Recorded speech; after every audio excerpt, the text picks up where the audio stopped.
ഇന്നുണ്ടല്ലോ, ഇന്ന് നിങ്ങളെ ഞാനൊരു കാര്യം കാണിച്ചു തരാവേ. എല്ലാവർക്കും ഉപകാരപ്പെടുന്നതാണ്. നമ്മൾ വീട്ടിലെ ബിരിയാണി, അതുപോലെ തന്നെ ചിക്കൻ കറി, ബീഫ് കറി ഒക്കെ വയ്ക്കുമ്പോൾ അതിൻ്റെ ടേസ്റ്റ് ഒന്ന് കൂട്ടാനും അതിൻ്റെ ഫ്ലേവർ ഒന്ന് കൂട്ടാനും ഞാൻ വീട്ടിലൊരു സാധനം ഇടാറുണ്ട്. അതാണ് ബേ ലീഫ്. അതിൻ്റെ മരാട്ടോ ഈ നിൽക്കുന്നത്. ഇത് നമ്മുടെ ഇൻഡോർ ആയിട്ട് വെക്കാം, ഔട്ട്ഡോർ ആയിട്ട് വെക്കാം. ഔട്ട്ഡോർ ആയിട്ട് വെക്കുമ്പോൾ ഇത്ര വലിയ മരാവേ. അതിൻ്റെ ഇല ഞാൻ പറിച്ച് കാണിച്ചു തരാവേ. ഈ മരത്തിൽ പൂവുണ്ട്, അതുപോലെ തന്നെ ചെറിയ കായൊക്കെ വരും കേട്ടോ ഇല. ഇത് നമ്മുടെ നാട്ടിലുണ്ട്. നാട്ടിൽ ഇതിൻ്റെ പേര് സർവ്വസുഗന്ധി എന്ന് പറയും. അതിനും ആ സെയിം ഫ്ലേവർ തന്നെ വരുന്നതാണ്. എന്നാൽ പേര് ഡിഫറെൻ്റ് ആണെന്നേ ഉള്ളൂ. ബിരിയാണിയിൽ മെയിനായിട്ട് ഇടുന്നതെന്ന് വെച്ച് കഴിഞ്ഞാൽ അതിൻ്റെ ഫ്ലേവർ കൂട്ടുന്നത് മാത്രമല്ല, നമ്മുടെ ഡൈജഷന് ഇത് ഒത്തിരി ഹെൽപ്പ് ചെയ്യും കേട്ടോ.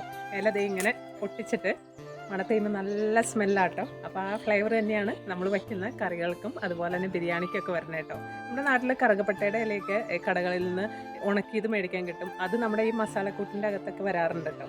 അപ്പോൾ അതിൻ്റെ വേറൊരു മോഡൽ ടേസ്റ്റ് കൂട്ടാനുള്ള ഒരു ഇല.